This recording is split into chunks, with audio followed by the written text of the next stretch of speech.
আমাকে পাত্তা দেয় না, আমার সাথে ঠিক মতো কথা বলে না। আপনার ছেলে বদলে গেছে মা। এইরকম বদলে যে একটা ছেলের সাথে আমি কিভাবে সংসার করব? হ্যাঁ, আমি বদলে গেছি। আমি বদলে গেছি আমার দায়িত্বের জন্য, আমি বদলে গেছি আমার পরিবারের জন্য, তোমাদের সবাইকে ভালো রাখার জন্য। মানে?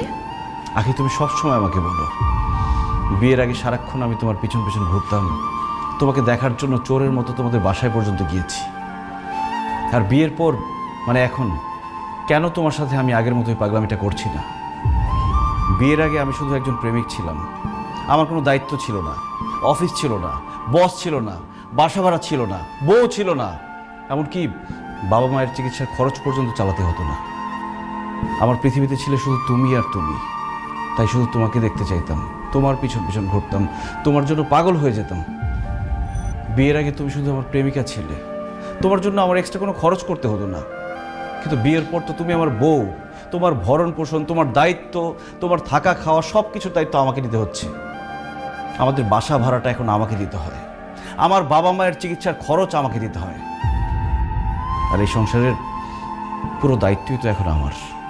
আর আমার চাকরি আছে, সেখানকার কাজটাও তো আমাকেই করতে হয় আখি। বসের মন জুগিয়ে চলতে হয়। তুমি সবসময় আমাকে বলো না আমি তোমার পাশে শুয়ে থাকি, কিন্তু তারপরও তোমার সাথে হাসি মুখে কেন কথা বলি না? কারণ আমি তখন চিন্তা করি, আমি ভাবি যে আমার বউটার মুখে সবসময় হাসি কিভাবে ধরে রাখতে পারবো। ওই দিন তুমি সাজগোজ করে নতুন শাড়ি পরে আমার সামনে এসেছিলে, আর আমি তোমার প্রশংসা করিনি বলে তুমি আমার উপর রাগ করেছো।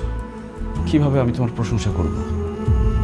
আমি তো তখন ভাবছিলাম যে আমি কিভাবে আমার বউকে আরেকটা নতুন শাড়ি কিনে দিতে পারবো, কিভাবে আমার বউটা সবসময় সাজগোজ করে থাকতে পারবে, সেটা নিয়ে ভাবছিলাম।